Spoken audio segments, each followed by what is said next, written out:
गांधी जी के एक तो बेटे थे हरिदास गांधी, उनका तो एक ही काम था गांधी जी को गालियां निकालनी। जब भी गांधी जी को आंदोलन करने वाले होते हो बाहर जाकर फर्जी है, मत जाना इसके आंदोलन में कोई भी। ये नेहरू जी पटेल पकड़ पकड़ लाते, चुप रहे, हमारी दुकानदारी क्यों बंद कर रहा है। ये डोकरे के पीछे तो लोग आते हैं, तो डोकरे की बेइज्जती कर देगा, लोग नहीं आएंगे, हमारी दुकानदारियां बंद हो जाएगी। पकड़ पकड़ के रखा करते, तेरे को पैसे टक्के देंगे, जो चाहिए वो चाहिए, चुपचाप अंदर जाके बैठ जा। हुआ क्या था कि हरिदास गांधी ने गांधी जी को कहा था कि मैं लंदन पढ़ने जाऊंगा, और गांधी जी ने मना कर दिया कि नहीं, विदेशी वस्तुओं का बहिष्कार, है ना, अंग्रेजों की दी हुई कोई भी चीज हम स्वीकार। उसने कहा अच्छा बाबूजी बैंगन खावा लोगों ने परहेज बतावे, मतलब खुद पूरी एजुकेशन कहां पे लेके आए, लंदन। हमारी बारी आई तो आप कह रहे हो कि हमें लंदन जाना नहीं चाहिए। अरे रुक जा, इतनी देर तालियां थोड़ी बजाते हैं। तो हमारी बारी आई तब आप लंदन नहीं जाने दे रहे हो, तो वो बेचारा बड़ा परेशान रहता था। वो तो गांधी जी ने असहयोग आंदोलन चलाया था ना, तो गांधी जी पूरे भारत की यात्रा कर रहे थे, तो जहां भी ट्रेन रुकती वहां पे लोग आते और आगे गांधी जी के नारे लगाते। तो गांधी जी 5 मिनट, जितनी बार 2 मिनट ट्रेन रुकी, 2 मिनट थोड़े बाहर आते अपने डिब्बे से, जनता नारे लगाती, गांधी जी जिंदाबाद, गांधी जिंदाबाद। तो एक बार किसी स्टेशन पे गाड़ी रुकी, लोग नारे लगा रहे गांधी जी जिंदाबाद, इतने बीच में से आवाज है कस्तूरबा गांधी जिंदाबाद, कस्तूरबा। लोगों ने लगा यार ये तो गांधी जी की पत्नी के नारे कौन लगाने लगा, वो साथ में थे गांधी जी, कस्तूरबा गांधी। तो वहां हरिदास गांधी थे, अर्थात वो अपनी माँ के नारे लगाए भाई। तो वह जब वो जनता चली गई तो ट्रेन थोड़ी ज्यादा रुकी, जनता चली गई तो हरिदास गांधी, उनकी मम्मी उनको अंदर बुला रहे, भाई माँ का जीव बढ़ता ही है कि भाई हाँ ठीक है मेरा बेटा है, तो उनका अंदर रहता। तो अंदर जाके गांधी जी बैठ गए, गांधी की पत्नी बैठ गई, हरिदास गांधी सामने जाके बैठ गए। तो अपनी मम्मी के लिए संतरे लेके आए थे, तो अपनी मम्मी को संतरे दिए गए। मम्मी से बातचीत की, गांधी जी से कोई बातचीत नहीं की। तो जब चलने लगे तो गांधी जी ने पूछा कि मेरे लिए नहीं लेके आया कुछ भी। तो उन्होंने वापस अपनी मम्मी की तरफ देखा, इन संतरों में से इसको कुछ नहीं देने। बाकी जी छोड़ो, ये भी नहीं देने इस डोगरे को। तो गांधी जी वाले 4 थे, वो चारों तो गांधी जी कमा के दे नहीं रहे थे। गांधी जी कमा कौन दे रहे थे? बजाज जी ने खाली चेकबुक दे रखी थी, जहां जितने पैसे चाहिए वहां से निकाल लेना, उतने को उतने। फिर 5वें बेटे कौन होंगे? जमनालाल बजाज। फिर बजाज जी के भगवान जाने क्या जी में आई। एक दिन बजाज जी ने खुद नहीं कहा कि मैं गुलाम नंबर 4 हूं, क्या हूं, कह तो दिया। फिर लोगों ने पूछा बजाज जी बाकी 3 कौन है? तो बजाज जी ने कहा मरा दिया यार, ये तो मैंने सोचा ही नहीं था। मैंने तो यूं, मैंने कहा गांधी जी के बेटे तो 5वें हैं, तो 4 पे कुछ ना कुछ रख लेते हैं, तो मैंने कह दिया गुलाम नंबर 4। फिर बजाज जी ने कहा रुको तो मैं सोच के बताता हूँ। ये पहला गुलाम तो इंडिया, फिर दूसरा का दूसरा राजस्थान, फिर तीसरा का तीसरा हमारा जयपुर, फिर चौथा का चौथा तो मैं हूं ना। तो गुलाम नंबर क्या कहा जाता खुद को? 1 अगस्त 1920 को बाल गंगाधर तिलक की मृत्यु हो जाती है। कब मृत्यु हो जाती है? किसकी मृत्यु होती है? इंग्लैंड में। कहां पर मृत्यु हुई?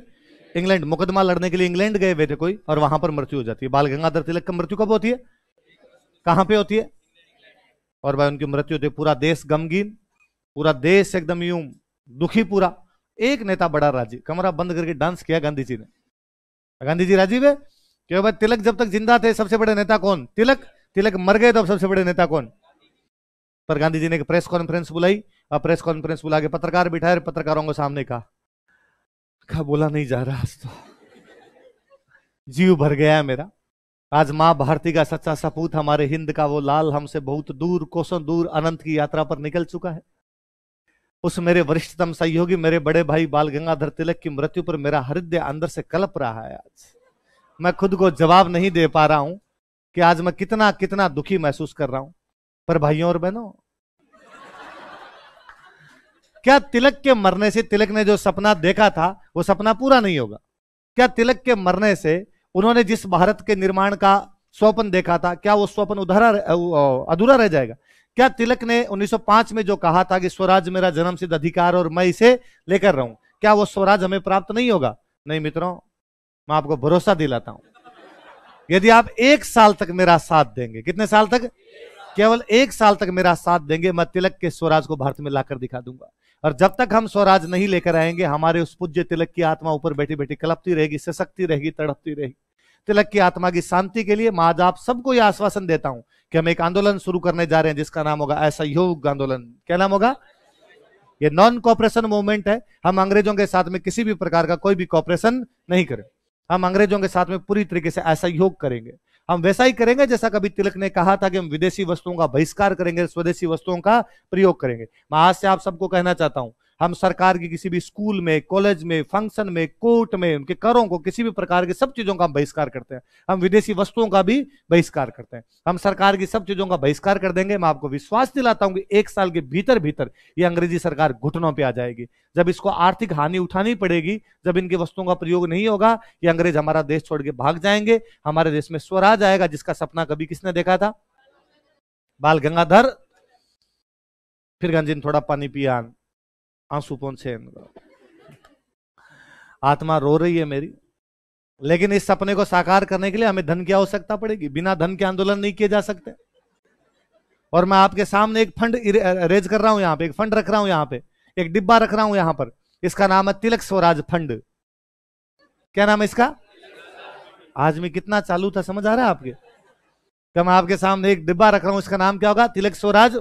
और तिलक के स्वराज को सिद्ध करने के लिए, तिलक के स्वराज के सपने को पूरा करने के लिए इस फंड में रुपए डालने पड़ेंगे। मैं नहीं कहूंगा आपको कितने रुपए डालने, 1 पैसे, 2 पैसे, 5 पैसे, 54, 58, 1 रुपए, जितना डालना चाहते हैं श्रद्धानुसार रुपए डालिए। जितने रुपए आप डालेंगे उतनी तिलक की आत्मा को स्वर्ग के अंदर शांति मिलेगी। और आप ये मत सोचना कि इसके अंदर रुपए की कमी पड़ जाएगी। भारत में रुपए वालों की कमी नहीं है। भाई जमनालाल बजाज अभी इसमें 1 लाख रुपए डालेंगे। बजाज इनका बाबू यार ऐसे थोड़ी करते हैं। 1 लाख डायरेक्ट बाबू उनका होल्ड बजाज। अभी मैंने कहा है स्वदेशी वस्तुओं का प्रयोग, विदेशी वस्तुओं का बहिष्कार। तो अंग्रेजों का सामान बिकेगा नहीं, स्वदेशी वस्तु बिकेगी। स्वदेशी पूरी तो ही तो बनाता है। 1 साल में 10 लाख की कमाई होगी, 10% भी नहीं दे सकता क्या? ओनर पक्का पक्का। ये रिश्ता क्या कहलाता है भाई साहब? आंदोलनों के पीछे गहरे राज हैं, गहरे। उस समय भारत में 2 पार्टियां हुआ करती, एक पार्टी कांग्रेस, एक पार्टी थी मुस्लिम लीग। कौन सी पार्टी थी? अच्छा, मुस्लिम लीग वालों को समाचार मिला कि बजाज जी ने कांग्रेस को कितने रुपए दे दिए? 1 लाख रुपए दे दिए। तो मुस्लिम लीग दूसरे दिन आई बजाज जी के पास और उन्होंने बजाज जी को आकर, बजाज जी हमने कौन सी मोरने के बाटे मारे, मतलब कांग्रेस को लाख लाख, हमें कुछ भी नहीं। बजाज जी ने कहा चिंता मत करो, तुम्हें भी मैं 11,000 रुपए देता हूँ। कितने देता हूँ? असहयोग आंदोलन हुआ था 1920। कब हुआ था? आज के 100 साल पहले। कितने साल पहले? बजाज जी लाख लाख का तो चंदा दे रहे थे। लाख का क्या दे रहे थे? मतलब आज के 10 करोड़ मान लो यार।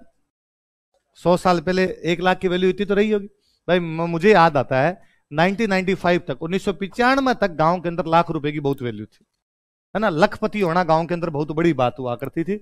और मतलब यूं वैसे बातें करते लोग गांव के अंदर कि मान लड़की की शादी करनी है तो घर वाले इनका थे कि भाई रे लाख रुपया, लाख से कितने रुपए लग जाएंगे? और चिंता में आ जाते घर वाले, लाख रुपए कहां से लाएंगे? लाख रुपए नहीं होंगे तब तक भाई का ब्याह तो नहीं होगा। ये तो पैसे की वैल्यू तो 95 के बाद टूटी है। क्या पैसे की वैल्यू नहीं बची? अब लाख रुपए तो आप हमारे मुंह पे लाके मारते हो पड़ा। भाई लाख तो फीस है ना आपकी। कितनी जमा कराई आपने? है 88। अच्छा, आपके आगे वाले बेच की 94 हो रखी है। आगे यार लाख हो ही गए, 5,000 ही तो कम पड़े, लाख हो गए। मतलब लाख तो लोग समझते नहीं है। मतलब आपने ये कह रखा है कि भाई 2 किस्तों में जमा करवा सकते हो आप। तो मतलब कई लोग आकर एक अभी अभी साथ हो, अरे बाद में करा देना, आपके पास ज्यादा है, काम में ले लो थोड़े दिन। नहीं नहीं नहीं, इतने ज्यादा है कि ले लो, तुम ले लो अब हमारे से। तो अब कोई लाख रुपए की वैल्यू बची नहीं। पहले कहते भाई लाख रुपए में लड़की की शादी हो जाती है। अब मुझे लगता है लाख में तो फ्रिज और कूलर ही नहीं आते, वही लेने पड़े, फ्रिज टीवी वगैरह लेने पड़े। तो लाख में तो ये नहीं आए, लाख लाख के तो यही आते होंगे। तो आजकल ये पैसे की वैल्यू कम हो गई। पहले पैसे की वैल्यू बहुत ज्यादा थी, पैसे की वैल्यू ज्यादा थी। तब भी बजाज जी ने कितने लाख रुपए का चंदा दिया था? और इस चीज से और नोटिस करो, पूंजीपति, उद्योगपति, पैसे वाले कभी किसी भी पार्टी को नाराज नहीं करते। दोनों को दिया है, कांग्रेस को भी चंदा दिया। और इसलिए अंबानी, अडानी जितने उद्योगपति है सबको चंदा देते हैं। बीजेपी को भी देते हैं, कांग्रेस को भी देते हैं। भाई लोग कहते हैं कि अंबानी के पास में पैसे बीजेपी का राज आने के बाद आ गए। क्यों? कांग्रेस के राज में पेट्रोल पंप पे तेल बढ़ता था क्या? तभी तो इनके पास पैसे थे ना। मुझे याद है 2004 में अटल बिहारी वाजपेयी की गवर्नमेंट थी और बीजेपी गवर्नमेंट को लगता था हम रिपीट करेंगे, वापस आ जाएंगे। इंडिया साइनिंग के नारे के साथ चुनाव लड़ा और चुनाव में हार गए। हारे तो दोपहर के रिजल्ट तक ये नहीं पता चल रहा था कि यार बीजेपी की सरकार आएगी, कांग्रेस की आएगी। सीटें बराबर बराबर बराबर बराबर सी चले एकदम। एक पार्टी की सीटें अचानक बढ़ गई, समाजवादी पार्टी। किसकी सीटें बढ़ गई?